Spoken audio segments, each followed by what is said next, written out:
네, 오늘 여야 대선 후보들의 행보와 각 캠프의 상황 짚어보도록 하겠습니다. 현근택 더불어민주당 선대위 대변인, 박정하 국민의힘 선대위 공보수석 부단장 두 분과 함께하겠습니다. 안녕하십니까? 안녕하세요. 네. 예. 자, 오늘 저희가 먼저 오늘 있었던 국민의힘 이준석 대표와 김종인 총괄 선대위원장의 오찬 회동 내용 짚어보도록 하겠습니다. 관련해서 이준석 대표의 발언 들어보고 대담 시작하겠습니다.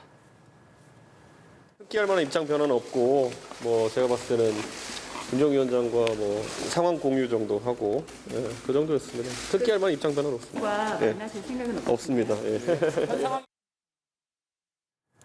네, 오늘 회동이 빈손 회동으로 끝이 났습니다. 윤석열 후보는 이 대표와의 갈등을 마찰로 보지 않는다, 갈등으로 보지 않는다 이렇게 말했는데 정작 앞서 보신 것처럼 이준석 대표는 만날 생각이 없다고 단호하게 일축을 했거든요. 먼저 좀 여쭤봐야 될 것 같습니다. 지금 상황 어떻게 보십니까? 사실은 안에서도 굉장히 난감하고 혼란스러운 상황입니다. 그리고 굉장히 어려운 상황인데요. 오늘 김종인 위원장하고 이준석 대표 인전 회동이 있으면서 혹여나 인전 새로운 시작에 인전 단초가 있을까 기대를 했는데 오늘 회동이 일단 안 된 것 같아요. 그리고 선거라는 게 누구나 다 지지자들이 모두 힘을 모아서 같이 해야 되는 건데 이런 상황이 와서 그리고 최근에 또 저희 후보의 지지율도 좋지 않은 이런 상황이기 때문에 선대위 입장에서는 좀 곤혹스럽습니다. 아무튼 제가 볼 때는 이준석 대표가 시간에 따라서 계속 입장이 좀 변해 왔기 때문에 네. 김종인 위원장을 통해서 뭔가 이런저런 상황 공유라고 아까 표현했던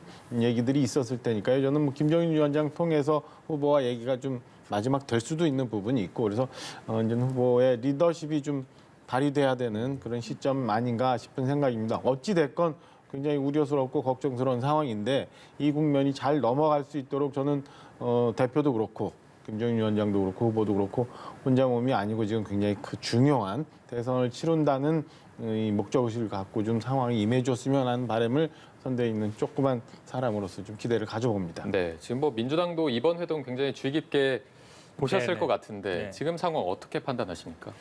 일단 우리가 만약에 사람이 어떻게 아프다 그러면 병원에 가잖아요. 병원에 가면 이제 진단을 정확하게 해야 되거든요. 진단이 나와야만이 그 다음에 처방이 나올 수 있는 건데 지금 윤석열 후보는 이제 갈등이라고 보지 않는다. 한마디로 얘기하면 아프지 않다라고 보는 거잖아요. 지금 이제 다른 모든 국민들이나 언론은 심각한 갈등이라고 보고 있는 거거든요. 그러니까 이준석 대표가 얘기하는 건 선대위를 좀 쇄신해라, 혁신해라, 해체해라 얘기도 있지만 결국은 좀 바꾸라는 거거든요. 사람도 바꾸고 구조도 좀 바꾸고.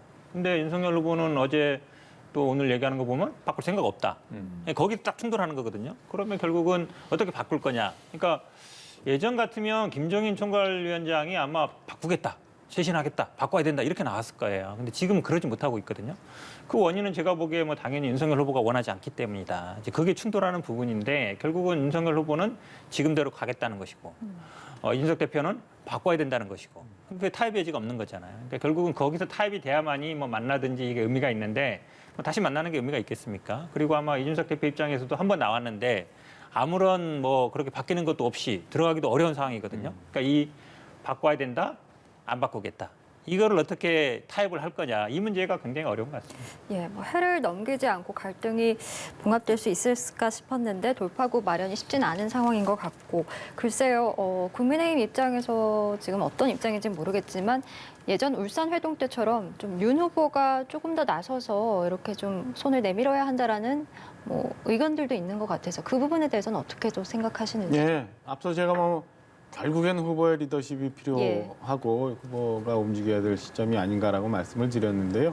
근데 이제 우리 현대변인 말씀 주신 것처럼 사실은 갈등의 상황 안에 있어서의 서로 보고 있는 시각이 좀 다른 상황이고 지금 70여일이 채 못 남은 이 대선 전국에서 어떻게 이 문제를 풀어가야 할런지 그다음에 그 접점이 어디서 나올 수 있는 건지 저는 아마 오늘 점심 회동을 통해서 김종인 위원장과 이준석 대표 간에 무언가 얘기가 오고 가고 했으니까 저는 그 부분에 대해서 김종인 의원이 잘 정리를 해서 아마 후보와 깊은 상의를 하면 무언가의 돌파구도 만들어지지 않을까라는 생각입니다. 앞서 말씀드린 것처럼 어찌됐건 지금 굉장히 위중한 상황에 모두 힘을 합쳐야 되는데 아마 저는 당원들이나 지지자들의 기대를 저는 이준석 대표도 그다음에 후보도 다 알고 있으리라고 보여지기 때문에 저는 언젠가 충분히 다 같이 힘을 모으는 때가 올 거라고 믿고는 있습니다. 네, 어쨌든 지금 국민의 입장에서는 이 상황이 길어지면 좋지 않은 게 분명할 텐데 언제쯤 좀 갈등이 봉합될 거라고 예측을 하십니까? 벌써 늦었죠. 벌써 사실 늦었고 이게 점점 더 시간이 가면 갈수록 저는 뭐 이 상황의 충격이 당 지지도 그다음에 후보의 지지도로 계속 나올 거라고 봅니다. 제가 현 선대위에 합류한 지 지금 한 달 조금 남짓이 됐는데 그동안 보니까 사실은 국민들한테 내놓을 만한 뉴스가 한 번도 없었어요. 울산회동 위에는. 그래서 지금의 이런 그 상황이 온 거라고 보여지는데요. 저는 뭐 이게 언제쯤 이 이전에 하시라도 빨리 결정이 되지 않으면 굉장히 점점 더 어려운 국면으로 갈 수 있다라고 생각이 들고요. 이준석 대표 그다음에 윤석열 후보의 이 마음을 돌릴 수 있는 서로 간에 한번 계기가 나타나기를 그냥 기대해 보고 있는 상황입니다. 네. 말씀해 주신 것처럼 국민의힘 입장에서 최근 내놓을 만한 뉴스가 없었는데 최근에 윤석열 대선 후보의 이베이 조금 주목을 받고 있습니다. 좀 거칠어졌다 이런 평가가 나오고 있습니다. 어떻게 보면 지지층 단속에 나섰다고 볼 수도 있겠지만 중도 확장 측면에서 조금 부담이 있는 거 아니냐 이런 시각도 있거든요. 어떻게 보십니까? 이번에 대구, 경북, 충북 일정을 전 다니면서 오늘까지 끝났거든요. 그래서 다소 좀 거친 표현들이 있긴 있었어요. 그러나 저는 뭐 지금 현재 처해 있는 상황에서 윤석열 후보 그다음에 국민의힘 지지층들이 저런 얘기도 윤석열 다음을 찾아가는 한 과정일 수 있다고 보여집니다. 그러니까 몇 가지 좀 과격한 표현들은 정제될 필요는 있습니다만은 저는 뭐 이제 새로 이제 모멘텀을 만들어가는 과정에서 일단 집토끼 잡는 전략을 좀 잡고요. 예. 그다음에 중도 확장 이런 것들은 이제 준비되어 있는 여러 위원회들과 그다음에 선대위가 갖고 있는 전략이 있기 때문에 저는 뭐 이 이후에 후보의 말도 좀 정제되면서 새로운 메시지를 던질 타이밍이 올 거라고 말씀드릴 수 있는 상황입니다. 네, 윤석열 다음을 찾아가는 과정이다라고 말씀해 주셨는데 일각에서는 이제 윤석열 후보가 검찰총장일 때 이미지가 가장 좋았기 때문에 그때의 모습을 약간 회귀하려는 게 아니냐 뭐 이런 평가도 있긴 하더라고요. 민주당에서는 좀 이런 거친 발언들 어떻게 보고 계신지? 뭐 저희 입장에서는 이제 황교안의 길을 가는 게 아닌가 이렇게 봅니다. 황교안 전 대표 아시겠지만 뭐 굉장히 이제 보수 유튜버들의 쓰는 용어를 쓰면서 정부 여당을 비판하고 광화문에 가서 뭐 집회하고 주도하고 이랬었지만 결국은 그 모인 사람들한테는 소구력이 있었는데 일반 대중들이나 아니면은 지금 말씀하신 것처럼 중도층에는 소구력이 없었거든요. 지금 쓰는 용어들이 굉장히 험합니다. 좌익, 뭐 주사파이기도 하고. 저는 무식한 삼류 바보들 이런 얘기를 대선 후보가 한다는 게 좀 믿기지 잘 않아요. 그리고 대선 토론에 대해서도 뭐 가짜다. 이런 얘기 사실은 방송에 옮기기조차 제가 보기에 적절하지 않은 용어인데 계속 쓰고 있습니다. 뭐 확정적 중범죄자라는 등이 쓰고 있어서 심지어 뭐 미친 사람들이랑까지 얘기했습니다. 사실은 뭐 저도 방송에서 이런 용어 쓰는 것 자체가 적절치 않다고 보는데 막 남발하고 있거든요. 근데 이런 용어들이 정해진 원고가 아니라 본인의 육성으로 그냥 자연스럽게 연설할 때 나오고 있는 거예요. 저는 아마 조만간 이제 본격적인 대선이 시작되면 아마 진짜 광화문에 나가서 태극기 부대랑 같이 할 수도 있겠다 이런 생각이 듭니다. 근데 그게 황교안 대표가 어떻게 몰락해가 있는지 다 알고 있거든요. 네. 그렇게 몇몇 사람들한테 소구하다가 결국은 이제 본인 스스로 정치를 거의 지금 뭐 존재감이 없죠. 그렇게 가는데 저는 그 길로 가고 있는 게 아닌가. 사실은 듣기에 불편한 단어는 쓰면 안 됩니다. 국민들이 들었을 때 뭐 각자 지지층은 있겠죠. 지지층한테 소구하는 건 좋지만 중도층이거나 아니면 이걸 보는 국민들이 있거든요. 아무리 선대위 발전식이라 하더라도 국민들이 바라보고 있습니다. 국민들이 듣기에 불편한 용어는 안 쓰셨으면 좋겠다라고 말씀드리고 싶습니다. 예, 저희 민주당 이야기로 좀 넘어가 보겠습니다. 민주당에서는 지금 탈당 인사의 일괄 복당 그리고 또 열린민주당과 합당 등 여권 대통합을 이제 마무리 수순에 들어가고 있는 상황인데 한 해 마무리를 앞둔 시점에서 민주당이 많이 부족했습니다. 더 잘하겠습니다. 이렇게 현수막을 내걸고 지금 전국에 읍소를 하고 있는 상황입니다. 법여권 결집이 일정 궤도에 오른 지금 메시지 변화를 시작했다 이렇게 봐도 되겠습니까? 아닙니다. 이게 지금 이제 많은 분들이나 언론에서 뭐 골드크로스가 이런 거 아니냐, 역전한 거 아니냐 근데 저희는 그렇게 안 보고 있습니다. 왜 그러냐면 물론 이제 지금 이재명 후보 말씀처럼 뭐 상대방이 못해서 상대적으로 저희 한 것도 있지만 구도가 어떻게 될지 모릅니다. 사실은 뭐 지금 5분이 나왔지만 이게 4명으로 좁혀질 수도 있고 결국에는 1대1 구도도 될 수 있는 거거든요. 선거라는 건 변수가 많아서 저희 후보가 독자적으로 50%를 넘거나 아니면 지금 민주당의 어떤 당당 지지율, 정당 지지율이 국민의힘보다 압도적으로 앞서거나 아니면 정권 교체 여론이 밑으로 50% 이하로 40%대로 확 떨어지거나 이렇게 해야 되는데 그런 상황은 아니거든요. 그렇게 본다 그러면 아직도 민주당에 대해서 좀 우리가 다시 찍어줘야 되나 이렇게 생각하는 사람 분명히 있습니다. 특히 수도권은 더 강하거든요. 서울 지역 강하기 때문에 저희들이 뭐 조금 더 나아지고 있다 해서 자만하지 않고 더 열심히 하겠다, 쇄신하겠다 이런 갖고 있어서 저희들도 뭐 긴장의 끈을 놓지 않고 있습니다. 네. 예. 앞서 이제 윤석열 후보의 입에 주목하면서 중도 세력에 대한 비판이 네. 있었던 만큼 이 부분에 대해서도 좀 중도 세력 확장에 대한 비판이 있을 것으로 보이는데 어떻게 보십니까? 긴장하고 있죠. 그리고 지금 저 민주당은 사실은 지난 한 달 정도 보면 마지막 모든 피치를 다 쏟아붓는 듯한 모습을 보이고 있어요. 그리고 지금 현수막 얘기 잠깐 하신 것처럼 좀 태도를 좀 변화하는 모습을 보이고 있는데 그래도 제가 볼 때는 아직은 상황을 좀 더 지켜봐야 되겠지만은 이재명 후보가 최선을 다하고 그다음에 원팀에 복귀도 하고 정세균 후보, 이낙연 후보 복당 뭐 이런 것들 다 있었습니다만은 30% 중반에서 후반 이 박스권을 끝내 벗어나지 못하고 있는 상황을 보이고 있어요. 그래서 지금까지 했던 노력들이 다음 주 신년 그러니까 여론조사 등이 많이 예. 나올 텐데 여기서 과연 어떤 수치를 보이느냐 그리고 지금까지 계속 보여줬던 30%의 박스권을 여하히 벗어날 수 있는지 없는지 상황을 좀 지켜봐야 될 듯합니다. 그래서 그에 맞춰서 사실은 아까 거친 연사나 이런 것들이 나왔습니다만은 중도층으로 소구해 가는 거는 저희도 타이밍에 맞춰서 전략적으로 움직일 계획이니까요. 상황을 저는 신년 설날 이전 전까지 예. 한번 상황의 변화를 지켜봐야 된다라고 말씀드릴 수 있는 상황입니다. 예. 네. 이렇게 민주당이 지지층 결집과 더불어서 확대를 위한 발걸음도 재촉을 하고 있는데요. 관련해서 내용 들어보고 대담을 이어가겠습니다. 그건 원래 50%를 넘겨야 이제 1대1 구도는 되는 건데 과연 지금의 4자 구도, 5자 구도 이게 1대1 구도가 되지 말란 법이 또 없잖아요. 거기까지 대비해야 되니까 최종은 50%를 넘겨야죠. 저는 이제 정치공학적 접근이 아니라 안철수 후보가 제기하는 과학기술 발전에 대한 아젠다는 중요하다고 봐요. 공감대를 지금 만들어가는 중이고 연초에 아마 이재명 후보께서 구상을 말씀할 것입니다. 네, 송영길 더불어민주당 대표가 안철수 국민의당 후보에게 거듭 러브콜을 보내고 있습니다. 그리고 마지막에 이제 아마 이재명 후보께서 구상을 연초에 말씀하실 것이다라고 말씀하셨는데 어떤 구상이 좀 나올 거라고 봐야 될까요? 이거는 아마 이제 확정된 건 아닌 것 같습니다. 이게 아마 이제 저희는 당권 대권이 분리돼 있으니까요. 당 대표 입장에서는 여러 가지 가능성이라든지 상상력을 하시는 것 같고, 하지만 이재명 후보 입장에서는 연립 정부라든지 연정을 공식적으로 꺼낼 것 같지는 않고요.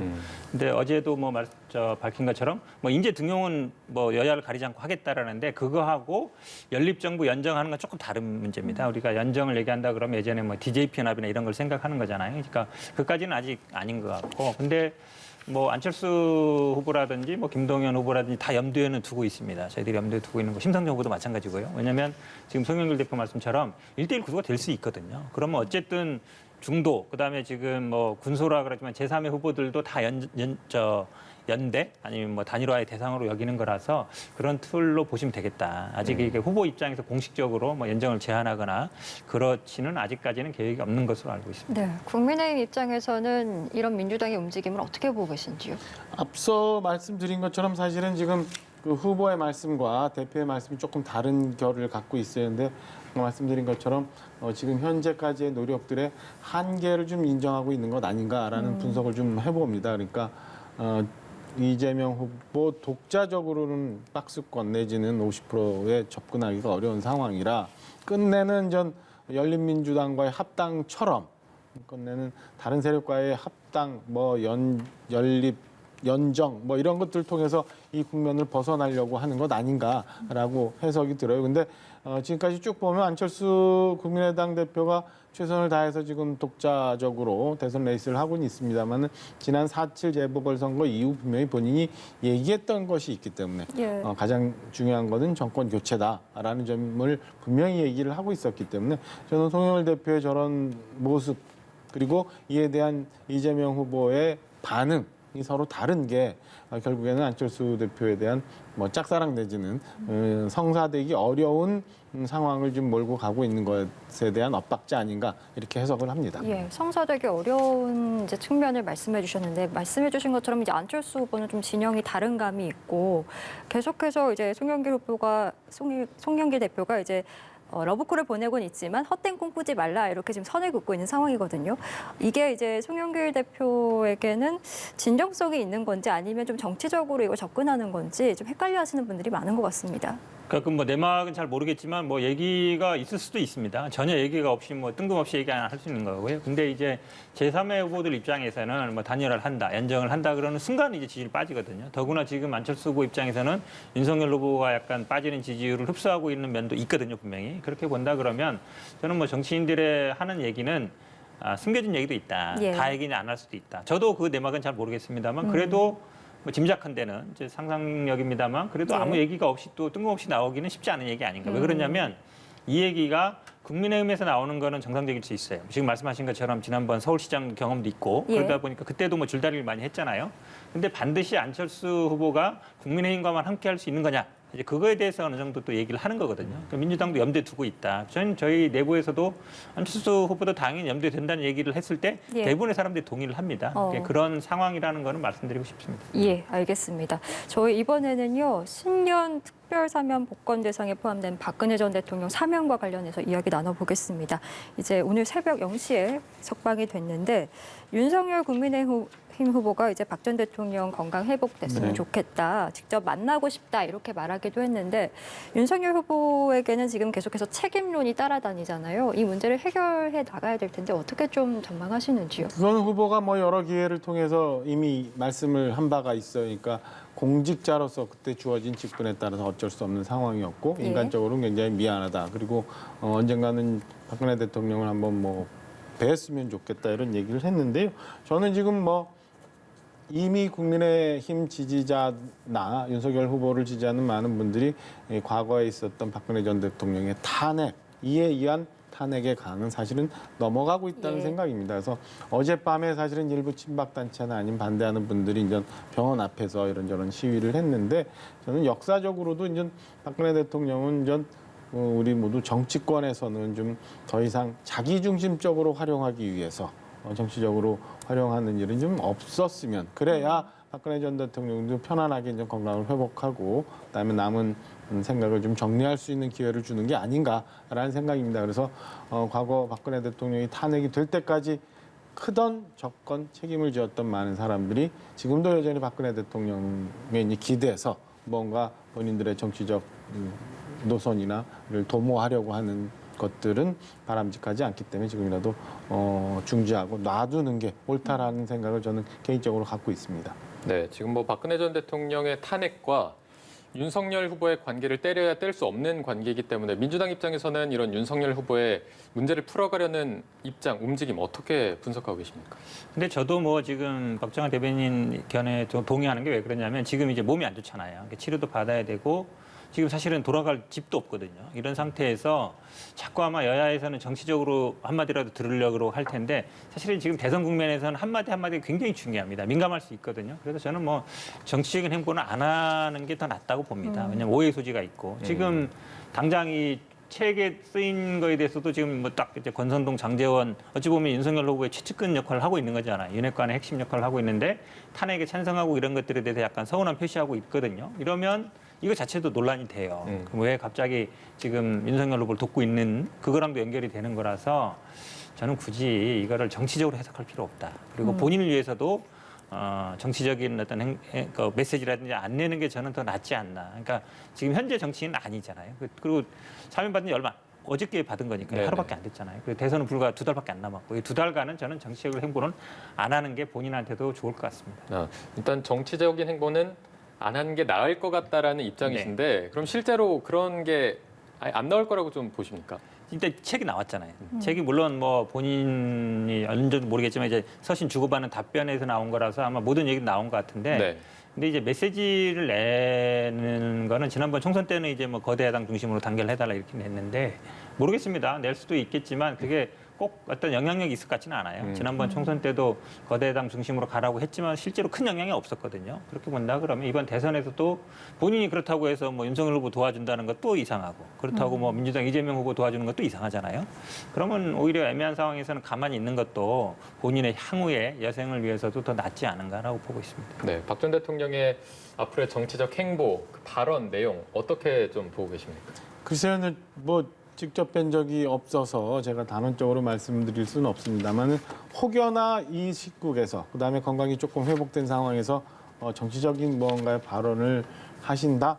저는 뭐 그런 상황이 없을 거로 예상은 합니다만 그렇게 되는 거는 저는 주변에서 또다시 아까 말씀드린 것처럼 박근혜 전 대통령을 활용해서 본인의 정치적 입지를 만들고자 하는 사람들의 잘못된 계산 속에서 나오는 것 아닌가라고 해석을 합니다. 그래서 모두가 다 이제 박근혜 전 대통령은 좀 놔두는 게 맞다라고 생각을 하고요. 지금 국민의힘 지지층이나 윤석열 후보를 지지하는 사람들 모두가 지금 갖고 있는 목적이 있거든요. 목표가. 그리고 저도 뭐 개인적으로는 제 주변에 많은 사람들이 사실은 당시 적폐청산의 수사의 와중에서 고생을 한 분들이 많은데 지금 정권 교체 대선 승리를 위해서 저 윤석열 후보를 기꺼이 돕고 있는 이런 마음을 갖고 있는 사람이 많이 있기 때문에요. 저는 뭐 그냥 윤석열 후보가 박근혜 대통령이 수사를 해서 그런 구원 이런 것들을 자꾸 거론하는 것 자체가 예. 저는 정치적으로 좋지 않은 것. 그다음에 정치적인 갈등을 야기하기 위한 뭐 이간술 뭐 이렇게 생각을 하고 있습니다. 좋지 예. 않은 모습이라고 보여집니다. 알겠습니다. 저희 공수처 이야기도 해봐야 될 것 같습니다. 국민의힘 대선 후보 가족들 그리고 의원들에 대한 공수처의 통신자료 조회를 두고 지금 여야가 신경전을 이어가고 있는데요. 관련 내용 듣고 이어가도록 하겠습니다. 사실 저희가 주목해야 될 거는 거듭거듭 말씀드리지만 이게 관행처럼 이루어지고 있는 이 부분에 대한 제도 개선이 이번 기회에 이루어져야지 알겠습니다. 이거를 특정인에 대한 정치적 사찰이다. 전에 없다가 갑자기 된 거다. 우리만 겨냥해서 한 거다라고 하면서 정치 공세를 피는 것은 저는 맞지 않다고 보고. 김진욱 처장이 밝힌 바로는 이 국민의힘 84명 국회의원 그리고 윤석열 후보 그리고 그 배우자까지 포함해서 다 고발 사주 때문에 이렇게 통신 조회를 했다는 건데요. 관련성이 가장 필요합니다. 그러면 이 84명의 국회의원 중에서 지금까지 밝혀진 고발 사주 관련자가 없는 거죠. 그래서 이러한 목적성을 가진 부분에 있어서 당연히 사찰이라고 규정을 하는 것이고요. 적법한 수사 절차다라는 여당 그리고 불법 사찰이자 선거 개입이다라는 야당의 주장이 대립을 하고 있는 상황입니다. 김기현 국민의힘 원내대표 공수처장 사퇴하고 감옥에 가야 된다 뭐 이런 얘기까지 했고 또 윤호중 민주당 원내대표 같은 경우에는 지금 이제 지지율이 떨어지니까 술수를 쓰는 거다 뭐 이렇게 또 비판을 하기도 했습니다. 그러니까 저는 사실은 이게 쟁점 핵심적인 걸 벗어나고 있다고 봐요. 왜 그러냐면 지금 언론에 다 나왔잖아요. 윤석열 후보 검찰총장일 때 282만 건 했다. 1년 6개월이지만. 그리고 이것만 하는 게 아니라 경찰도 합니다. 경찰도 몇백만 건 하고 있고요. 국세청도 해요. 군수사관도 하고 있습니다. 법에 그렇게 돼 있거든요. 근데 이거를 사실 개정할 생각을 해야 되는데 지금 윤석열 후보 같은 경우도 중앙지검장 할 때 홍준표 의원 비서관 했을 때 이게 사찰 아니다. 법에 의한 적법한 거다라고 얘기하고 있거든요. 그러니까 어제 이제 김진우 공수처장도 그 얘기했잖아요. 왜 검찰도 했다. 지금 윤석열 후보에 대해서 중앙지검도 4번 했고 배우자에 대해서도 검찰이 5번 했는데 자기는 윤석열 후보에 대해서는 3번, 그다음에 부인에 대해서는 1번 한 건데 왜 우리만 갖고 그러냐. 검찰도 하고 있는데 이 얘기는 뭐겠어요. 그러니까 윤석열 후보를 지금 수사하고 있잖아요. 이 고발 사주에 대해서. 그러니까 수사를 막으려고 하는 거 아니냐. 수사하는 거에 대해서 견제하는 거 아니냐. 이 생각하고 있는 거거든요. 검찰도 하고 경찰도 다 하는데 왜 우리만 이렇게 하느냐. 이 얘기라는 거기 때문에 저는 지금 박주민 의원 얘기처럼 이거를 제도적으로 바꿔야 된다. 이게 이제 헌재도 몇 번 갔어요. 근데 지금 헌재도 지금 다시 간 지 4, 5년 됐는데 결정을 안 하고 있는데 20대 국회 때도 이거 개정안 냈었습니다. 좀 통제하는 법으로 냈었는데 잘 안 됐죠. 근데 이게 이제 84년인가로 저 기억하는데 법이 나왔는데 영장 없이 그냥 할 수 있게 되는 거예요. 법원, 검찰, 경찰, 군수사기관, 국세청 다 할 수 있게 돼 있어요. 우리 국민들 모르고 있죠. 1년에 제가 보기에는 아마 수백만 건이 이루어지고 있을 거예요. 본인한테 통보 안 해주거든요. 본인이 가서 물어보기 전에는. 그래서 제가 보기에는 이거를 정치 공세로 할 건 아니다. 그래서 이참에 제가 보기엔 제도를 좀 바꿔야 된다. 법을 바꾸자. 이거에 제가 보기에 이렇게 가는 게 오히려 맞다라고 보고 있습니다. 예.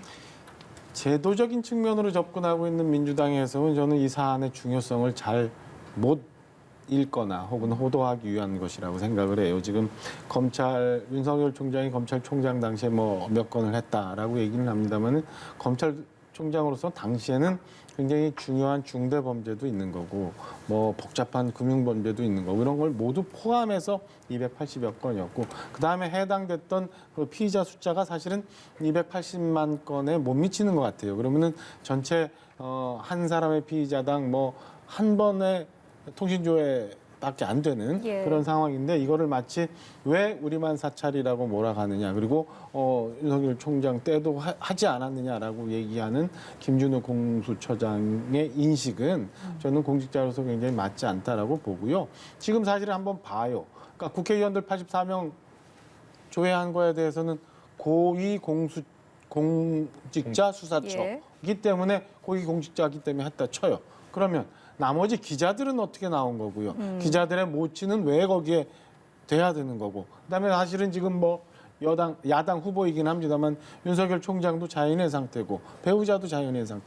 도대체가 어디까지 어떤 목적으로 이렇게까지 했는지 심지어는 뭐 일본 외신 아사히 기자까지도 이렇게 조회를 한 목적이 뭔지에 대해서 저는 김준우 처장이 지금이라도 분명히 얘기를 해야 된다고 보고요. 예. 고발 사주권으로 수사를 하면서 이렇게 나왔다고 해요. 그러면 고발 사주 관련해서 단순히 박지원 원장만 얘기 아니라 민주당 의원들은 그럼 얼마나 했는지에 대해서도 저는 조회해서 밝혀줘야지 이게 여야가 맞는 것 아니까 공이 고발 사주권으로 수사하던 과정에 이렇게 불가피했다라는 게 맞는 것 같고요. 두 번째는 지금 윤석열 후보가 4건에 대해서 지금 피의자 신분이에요. 이렇다 보면은 지금 고발 사주도 지난 여름부터 해서 수사가 됐는데 아무것도 아직 안 나왔잖아요. 정리를 해줘야지. 정리를 안 하고 이 상태로 대선 끝날 때까지 수사를 미루고 가면 아무 때라도 피의자이기 때문에 통신조회 할 수 있는 거고 그다음에 주변을 털 수 있는 거고 그런 거잖아요. 지금도 보면 많은 국회의원들 그다음에 많은 기자들이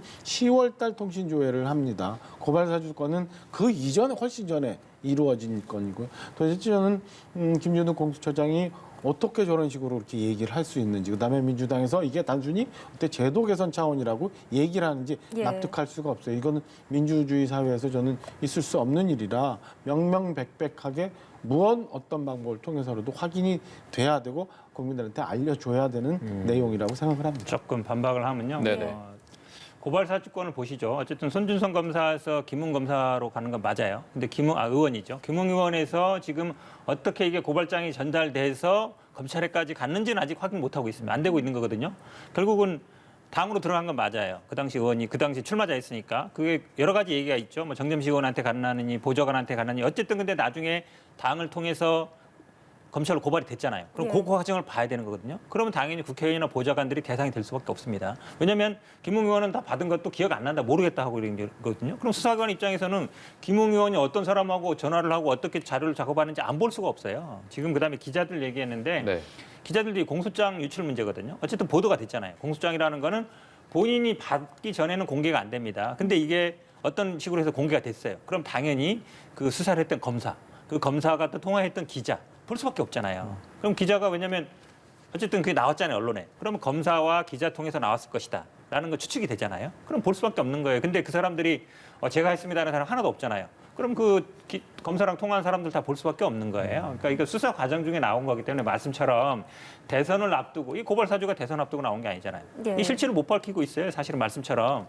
핵심적인 뭐겠습니까? 김웅 의원이 뻔한 얘기도 자기가 받은 것도 기억 안 한다라고 얘기하고 있거든요. 수사관 입장에서는 확인할 수밖에 없는 사항이다. 저는 이렇게 보고 있습니다. 네, 어쨌든 기자들에 대한 말씀해 주셨던 지적은 공소장이 유출됐기 때문에 수사 과정에서 일어날 수밖에 없었다라고 해주셨습니다.